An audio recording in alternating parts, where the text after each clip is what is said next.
Salut! Aujourd'hui nous allons parler de l'oscillateur Hartley qui est très présent dans les récepteurs et particulièrement dans les récepteurs anciens. On est parti! Ce que vous voyez derrière moi sont différentes représentations de l'oscillateur Hartley, que ce soit avec un amplificateur opérationnel, c'est plutôt symbolique, à tout le moins le schéma. Vous pouvez le voir ici avec un transistor bipolaire, avec un transistor à effet de champ, et ici les deux montages classiques réalisés avec une triode. Alors dans les oscillateurs, il y a différents types d'oscillateurs qui existent, comme vous pouvez le voir ici. Il y a ce qu'on appelle des oscillateurs non sinusoïdaux, c'est typiquement les oscillateurs qui vont nous donner des signaux carrés. Là on va y retrouver les astables, les oscillateurs à relaxation, ou des oscillateurs en dents de scie. Et ensuite il y a la famille des oscillateurs sinusoïdaux qui reposent principalement sur deux grands principes. Les oscillateurs dits à résistance négative, alors ça se réalise aujourd'hui avec des diodes tunnels, et on profite, comme vous pouvez le voir ici, de l'effet de résistance négative, là c'est sur une tétrode, en utilisant les propriétés d'un composant dont la résistance devient négative, ce qui a pour effet de rapporter de l'énergie au circuit oscillant. Et on a ce que l'on appelle des oscillateurs à réaction qui sont les plus répandus et qui consistent à introduire une boucle de réaction. On a vu d'ailleurs la contre-réaction, et là c'est exactement l'inverse, c'est d'avoir une boucle de réaction qui à l'intérieur va provoquer un déphasage. Alors il y a soit des réseaux à déphaseur, un réseau déphaseur, ce que vous voyez ici, où je place mon pointeur laser dessus, ça c'est très utilisé en BF par exemple. Les réseaux à réseau déphaseur sélectif, le plus connu étant l'oscillateur à pont de vigne, et enfin des oscillateurs à circuit accordé, qui sont des oscillateurs à self et à capacité. Le circuit aussi bien Hartley que Colpitts, ce sont tous les deux des circuits accordés, et l'idée c'est de venir réinjecter à l'entrée l'accord d'un circuit calé sur une fréquence particulière. Alors maintenant on va venir au brevet. Alors ce brevet, on ne va pas passer trop de temps dessus. Ce brevet a été déposé, comme vous pouvez le voir ici, en 1920. Et en fait il a été accepté en 1920, mais j'ai regardé en lisant le brevet qu'il avait été rédigé dès 1916. Alors on va s'intéresser juste à un passage du brevet. Ce passage décrit en effet parfaitement les oscillateurs à circuit accordé. Alors je vais vous le lire parce que je l'ai ici en anglais, mais je vais vous en faire la traduction en live. Alors c'est un principe physique bien connu que si un condensateur est chargé et déchargé à travers un circuit inductif, cette décharge sera sous certaines conditions de réglage de nature oscillatoire et d'une période déterminée par les constantes électriques du circuit, ce que nous allons voir. Si un moyen est prévu pour ajouter des incréments d'énergie au circuit en synchronisme avec ses oscillations naturelles, que ce moyen soit commandé de l'extérieur du dit circuit ou commandé directement par le dit circuit, il est possible de neutraliser l'amortissement du circuit, c'est-à-dire empêcher la diminution d'amplitude des ondes successives et produire, dans le circuit, un train d'oscillation non amorti, c'est-à-dire un courant alternatif d'amplitude constante et de fréquence dépendant des constantes électriques du circuit. Alors c'est très exactement ce que l'on va essayer de voir aujourd'hui. Alors je vous ai épargné les calculs intermédiaires, non pas qu'ils soient complexes en soi, mais ils sont extrêmement longs, et je ne souhaitais pas alourdir cette vidéo qui fera probablement un peu plus de 30 minutes. Alors ce que je vous ai représenté ici, c'est un circuit RLC que l'on va imaginer, que l'on charge avec une tension continue, et on vient ouvrir en fait le switch qui est ici. C'est une simulation LT-Spice que j'ai fait. Et qu'est-ce que l'on va voir apparaître ici? C'est un train d'oscillation amorti. C'est d'ailleurs très exactement sur ce principe que fonctionnaient les premiers émetteurs à étincelles. Alors, si l'on regarde précisément cela, on se rend compte que ces oscillations s'éteignent plus ou moins vite en fonction de la charge, enfin de la résistance ou de la charge du circuit. Et ça, c'est simplement des pertes par effet Joule. Alors, entre parenthèses, tout ce que vous pouvez trouver sur le net qui vous indique la possibilité de faire de l'énergie gratuite ou de l'énergie on va dire infini, voire du mouvement perpétuel, est parfaitement contredit, comme le disait Hartley lui-même dans son brevet, peut donner de l'énergie, mais que celle-ci va devoir tôt ou tard s'éteindre. Alors les conditions d'oscillation répondent à un fameux critère qui s'appelle le critère de Barkhausen, et qui dit la chose suivante. Alors si on représente un oscillateur comme étant d'une part un amplificateur, parce qu'il faut qu'on amène de l'énergie, donc il y a forcément un amplificateur, ce que vous voyez ici, On vient injecter dans cette... On va considérer dans un premier temps qu'on injecte à l'intérieur de cet ampli un signal sinusoïdal, lequel peut ressortir, par exemple, typiquement, s'il s'agit d'un émetteur commun, par exemple, une sortie en opposition de phase. Et l'idée, c'est de venir créer une boucle de rétroaction.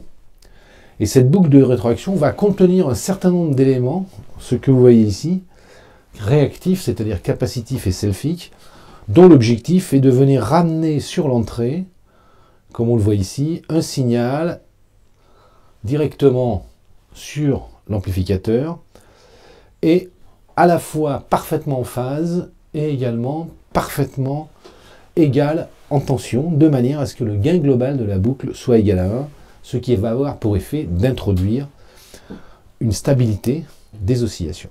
Alors ces deux critères sont les suivants.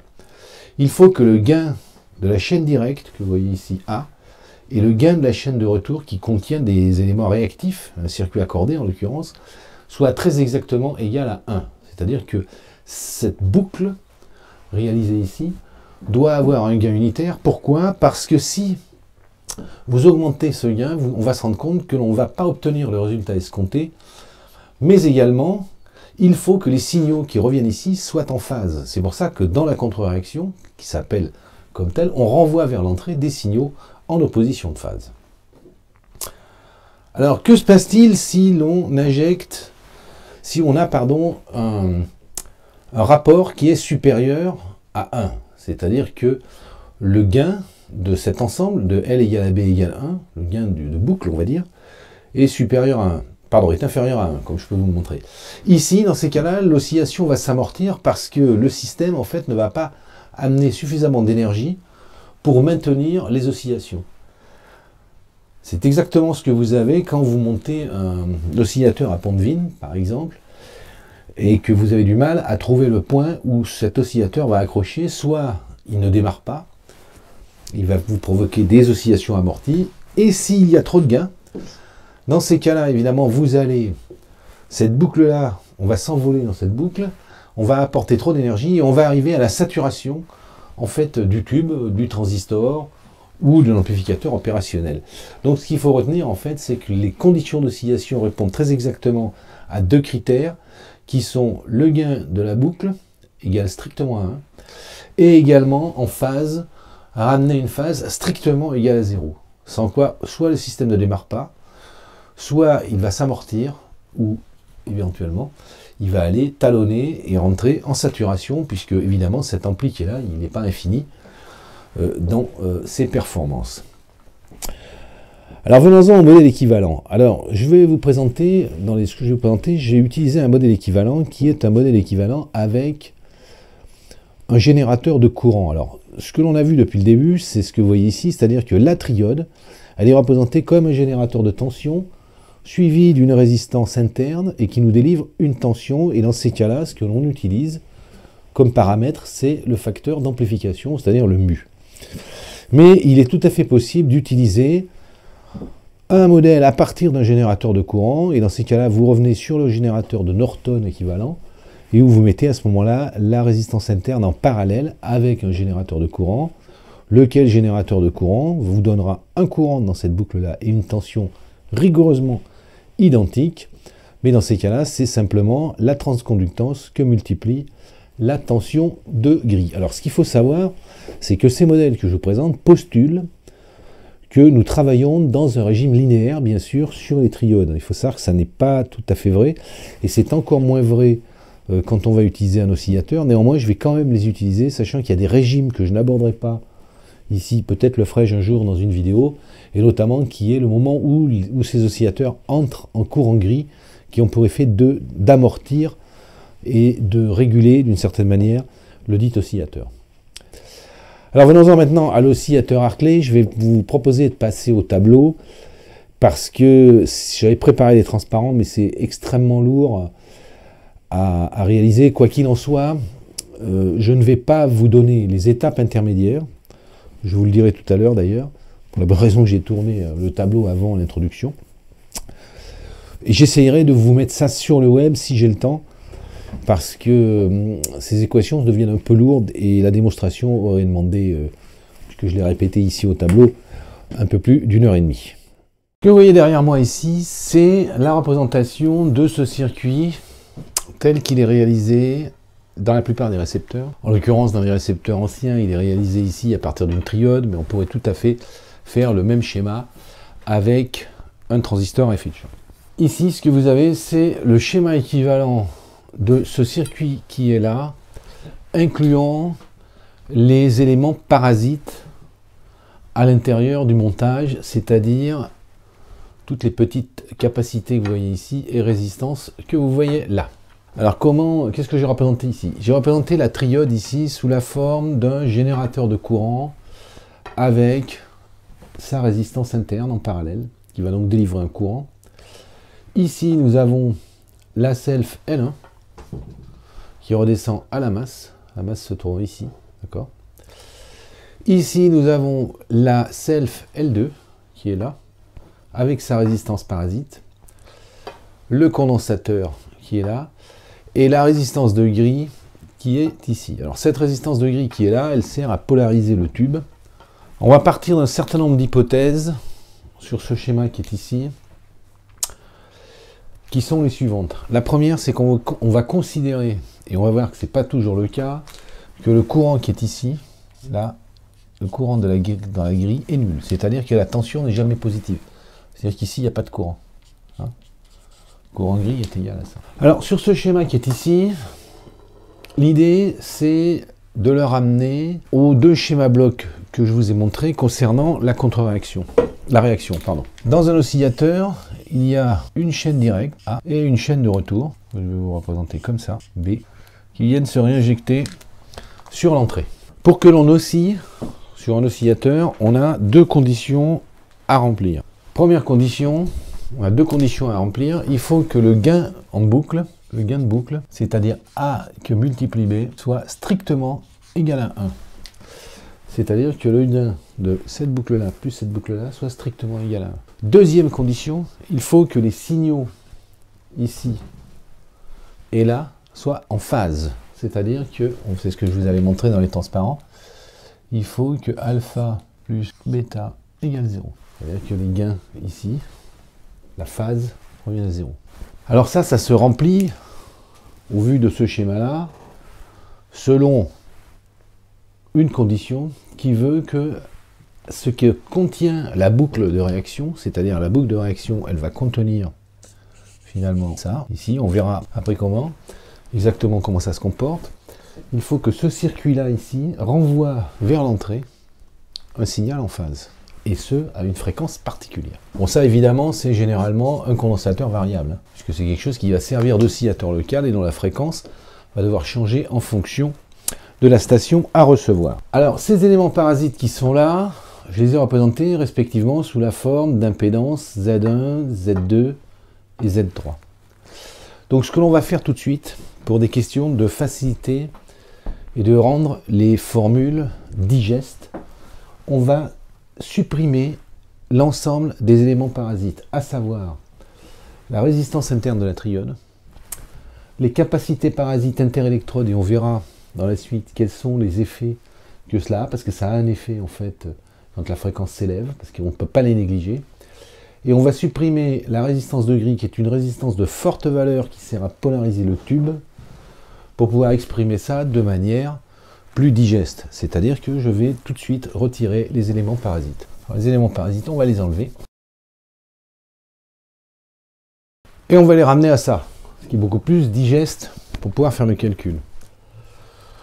Bon, cependant, bien qu'on ait réduit ça pour l'exercice à 3 éléments idéaux sans éléments parasites, 4 avec le générateur de courant, l'exercice d'électrocinétique prend plusieurs pages.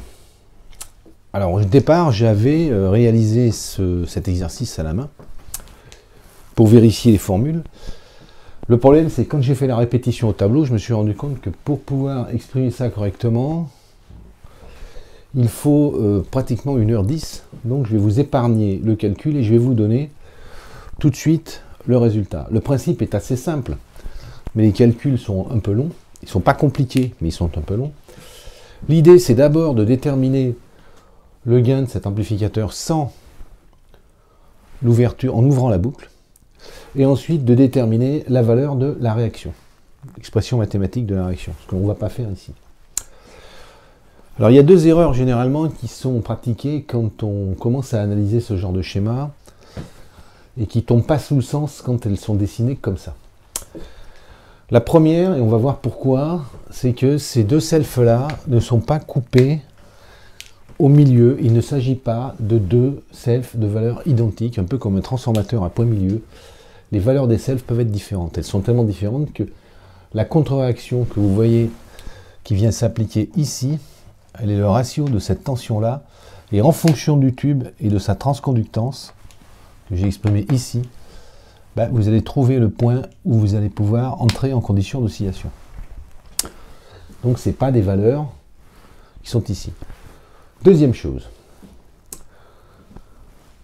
on a ici un étage en cathode follower. Alors on vous dit, à juste titre, que le cathode follower est un étage qui n'a pas de gain. C'est vrai, il n'a pas de gain en tension, par contre il a un gain en courant. Pourquoi a-t-il un gain en courant? C'est bien évident que quand vous faites varier la tension de grille ici, vous augmentez le courant et le débit dans le tube. Donc vous avez bien un rapport entre une variation de courant d'anode sur une variation de tension de grille. Et ça, c'est ce que l'on appelle GM ou la transconductance du tube. Donc c'est un ampli. Le cathode follower est un ampli qui délivre du gain, mais qui travaille en transconductance. D'ailleurs, c'est tellement vrai que quand vous avez un étage de sortie sur un push-pull, par exemple, eh bien, vous avez des transistors qui sont montés en collecteur commun. Alors, l'exercice d'électrocinétique qui est ici, il va nous donner le gain ici, L égale à B égale 1, c'est ce qu'on appelle le gain. La multiplication des gains, c'est égal à L. Alors, à quoi c'est égal? Je vais vous écrire, parce que j'ai fait 5 pages de calcul. Pour vérifier ça, je vais vous épargner. Le gain, c'est ça. Alors, pour qu'un système entre en oscillation, il faut réunir deux conditions, comme on l'a vu. D'une part, que le produit de gain, qui est indiqué ici, donc de la chaîne directe et de la chaîne de retour, soit strictement égal à 1, et d'autre part que la phase soit strictement égale à 0.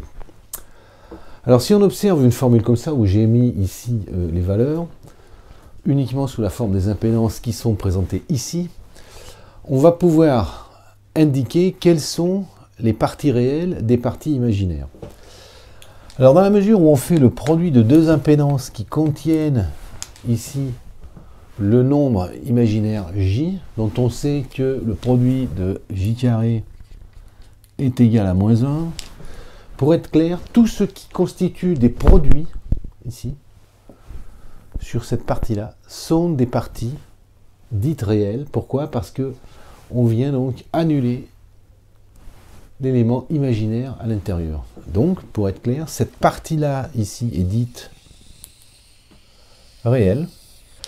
Et cette partie-là est dite imaginaire. Alors que ce soit en filtrage, que ce soit pour déterminer des conditions d'oscillation ou pour faire des fonctions de transfert, on a l'habitude de recouper d'un côté les parties réelles et de l'autre côté les parties imaginaires. Pour que ça fasse une phase égale à 0, il ne doit y avoir dans cette équation que des termes strictement réel, ce qui est le cas ici, puisque ça vient nous donner des valeurs dans lesquelles le J carré s'est transformé en un nombre réel. Alors je n'aime pas l'usage, il faut le savoir, des termes réels et imaginaires au cas particulier de l'électrocinétique, et d'une manière générale au sens de l'électronique, puisque un nombre complexe, comme on le verra dans la série de vidéos que je vais faire si vous n'êtes pas rompu à l'utilisation du calcul complexe, qui n'a de complexe que de nom, on verra que finalement ce nombre dit complexe en fait exprime une amplitude et une phase dans un même nombre. C'est pour ça que le terme imaginaire et réel qui correspondent à des ensembles en fait de nombres au point de vue mathématique n'a pas beaucoup de sens au cas particulier de l'électronique. Cette partie qui est là, elle doit être égale à 0. C'est-à-dire que Z1 plus Z2 plus Z3 doit être égal à 0. Alors quand on a écrit ça, qu'est-ce que ce système-là, enfin qu'est-ce que cette partie de l'équation ici contient?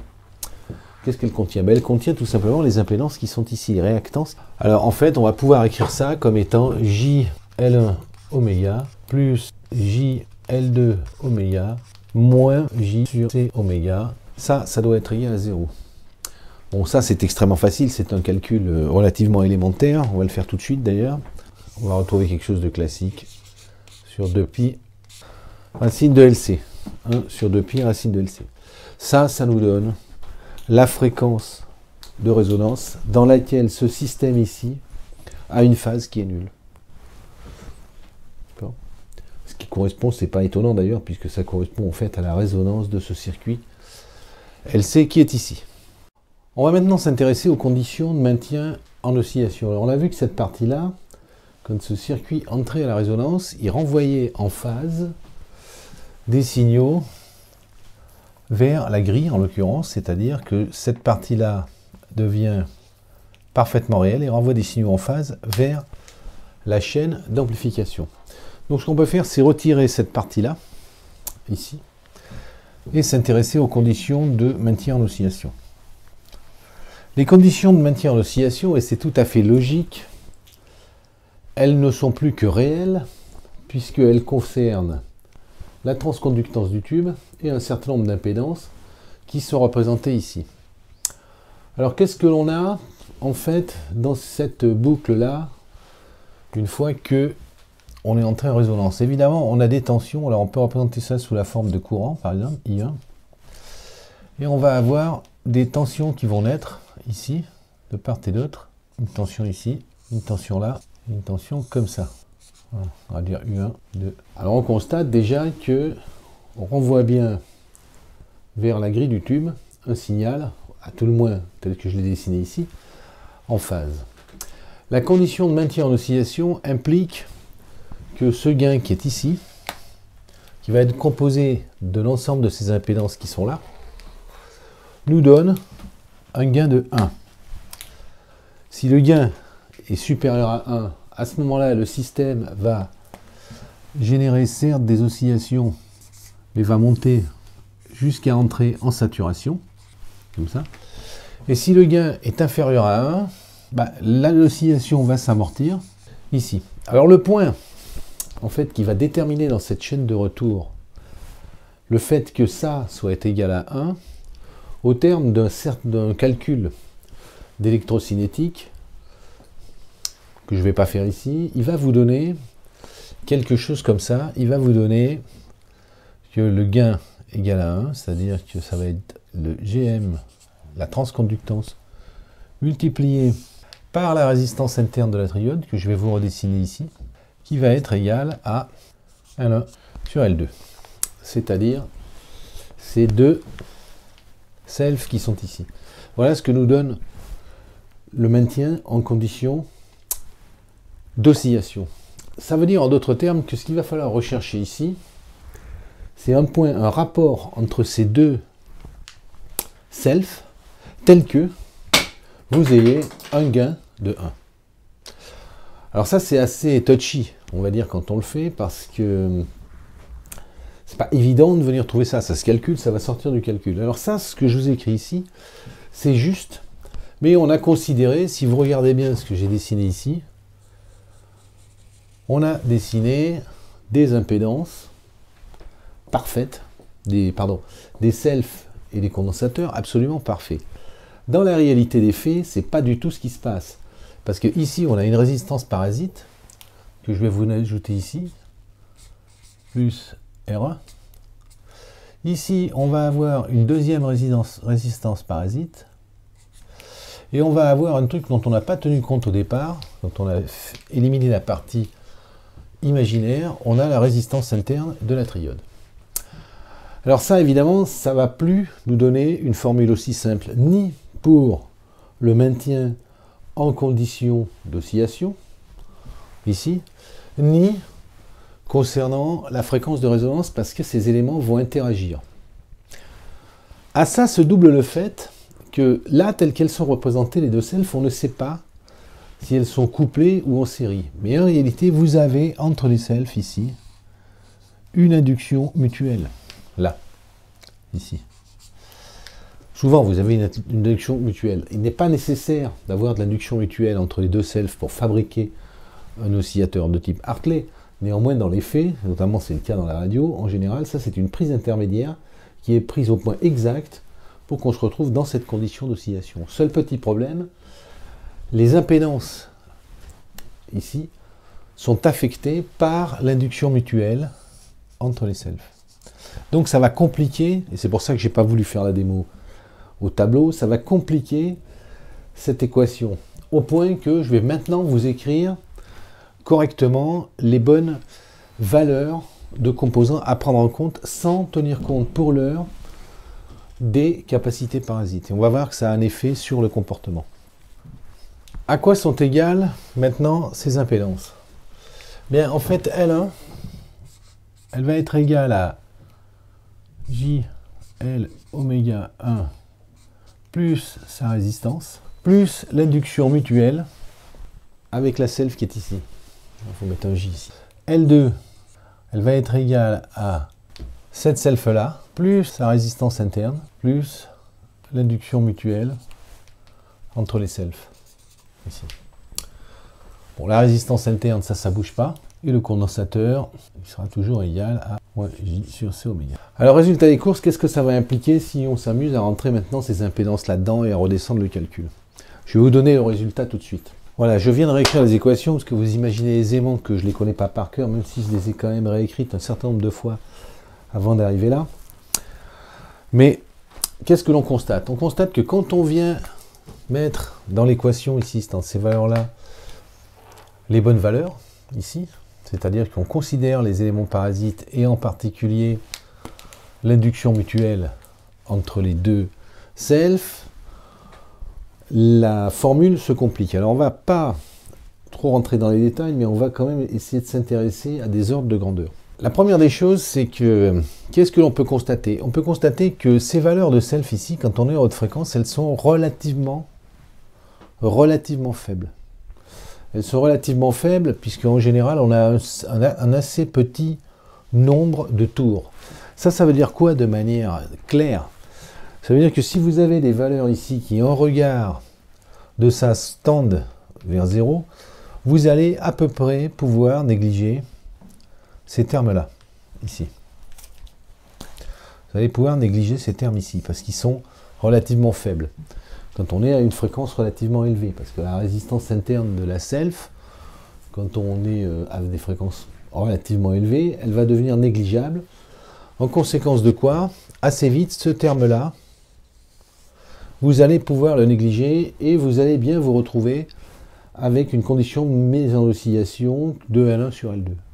Ça veut dire que si vous avez fait un calcul avec ces équations-là, bon, ben finalement, vous allez à peu près retomber sur le truc, et après il y a en expérimentation où évidemment vous allez chercher ce point-là. Alors il faut savoir que l'oscillateur Hartley est un oscillateur assez difficile à mettre au point. Enfin, c'est difficile à mettre au point au sens où c'est pas évident d'avoir déplacer une prise intermédiaire sur une bobine.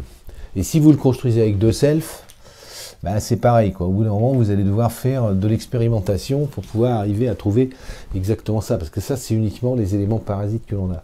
Quant à la fréquence de résonance, dont on avait trouvé que c'était la fréquence de résonance, elle était classique, c'était 1 sur 2pi racine de L1 plus L2 que multiplie le condensateur.